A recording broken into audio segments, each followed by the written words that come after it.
Cell phones have become an integral part of our lives, housing much needed information, allowing us to connect with friends and family, as well as providing us entertainment and helpful information when we're on the go. Each person's phone is unique to them, and I've gotten questions about how I use my phone, especially when it comes to digital minimalism and productivity. So let's start with the basics. My phone is a 5-year-old iPhone 6s that I plan to use for as long as I can. It's still going strong, and I do my best to keep it in top shape by not storing too much on there and turning it off regularly to reset.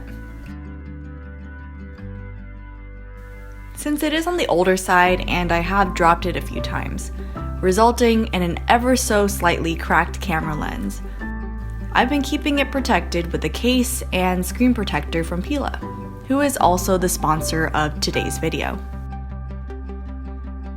A little bit about Pila. They're a certified B Corporation and part of 1% for the Planet, and they create 100% compostable phone cases and more zero-waste accessories. Pila cases are soft, yet protective, made with safe bioplastic and flax straw materials. Best of all, at the end of life, each phone case can be sent back to Pila to be recycled into new phone cases, or you can even compost your Pila case in your own backyard. It's a simple switch to help you reduce your plastic waste, considering how many phone cases are made of non-recyclable plastics these days. If you need to protect your own phone or are interested in Pila's circular, zero-waste products, check the link and code in the description box. The first 50 subscribers that use the code Christine will receive 40% off their purchase. A thank you to Pila again for making this video possible. So diving from the outside in, here's what's currently on my phone. All of my phone's apps are on the home screen, and there are 20 in total. Honestly, I'm not super savvy with my phone and have only realized recently that there is the ability to hide widgets and not as frequently used apps in your app library, at least in the Apple system. For me, it makes the most sense to put the apps that I use the most on the home screen because I like to use my phone as a tool for the bare minimum, rather than a toy that I'm fixed to for hours and hours. My choice of applications is quite practical, so let's start from the top. First is Instagram, which I pretty much only use for work.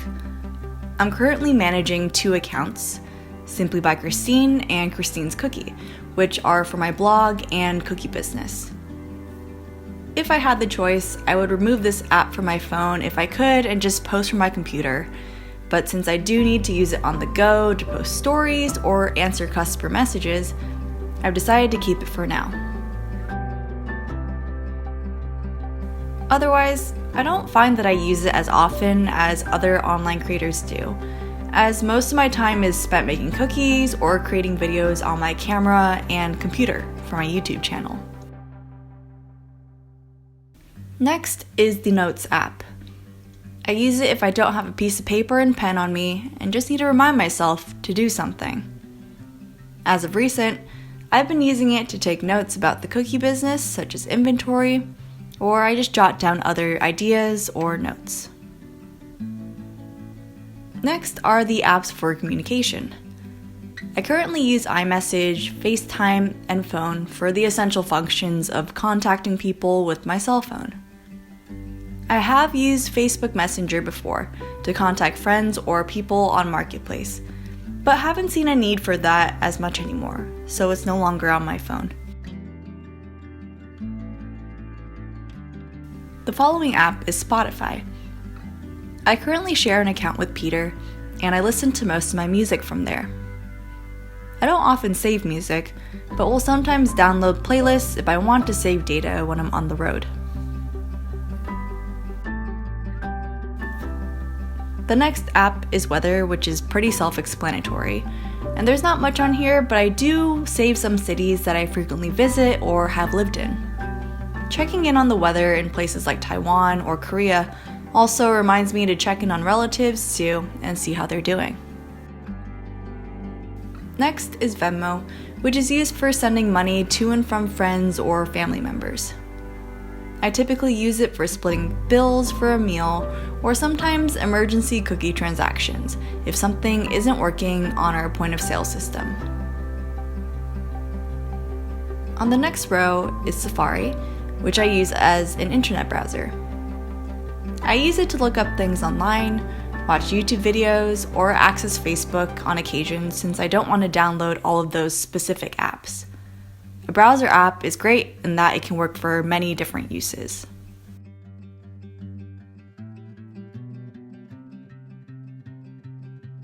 The next three apps are for our cookie business.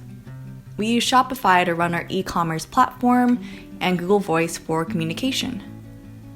These are must-haves on my phone to help me keep in touch with customers, updating inventory, or fulfilling transactions at pop-ups. The following app is Gmail. If I had the choice, I would love to remove my email app from the phone as well. But there are times that I need to contact someone via email when I'm out or check important information, so it's here to stay. Next is Google Maps, which I use for navigation and getting from place to place, and it's especially handy when there's traffic in the Bay Area. And the last apps are the ones that are native to the phone: photos, calculator, settings, camera, clock, and voice memos. I was asked about tips about storing photos and how to not take too many. And to be honest, I don't take that many photos on my phone, as most are saved on my computer for my camera, for my blog. I just keep the ones that truly make me smile month after month, which are usually pictures of Cooper and family. And I'll do a regular cleanup of screenshots and other images over time.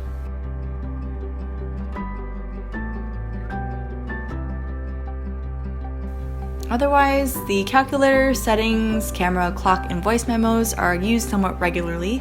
I mostly use the clock for my alarm for early morning bakes, as well as the timer for baking cookies and the voice memos app for recording voiceovers, just like this one.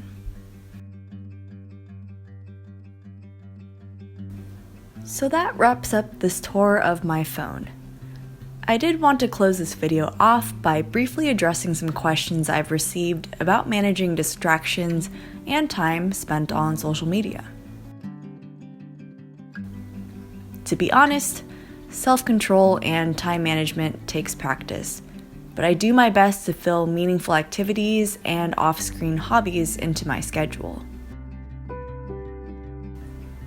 Having dedicated days and times to go to the pottery studio, hike with Peter, or bake cookies has made me more disciplined with my phone usage, allowing me to stay present and focused rather than staying on my phone for too long.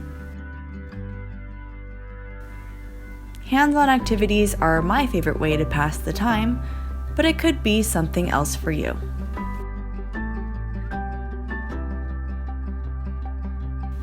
If you're looking for more information on how to declutter your phone and digital minimalism tips, check the card on this YouTube video or link below for more resources and previous videos on these topics. But after watching those, if you do have any other additional questions that aren't answered, feel free to put some in the comments below and I'll do my best to get to them when I can, or feel free to comment on each other's questions and help each other out in this community. So with that, just want to thank you guys all for watching and hope you guys enjoyed this video. I'll see you guys in the next one.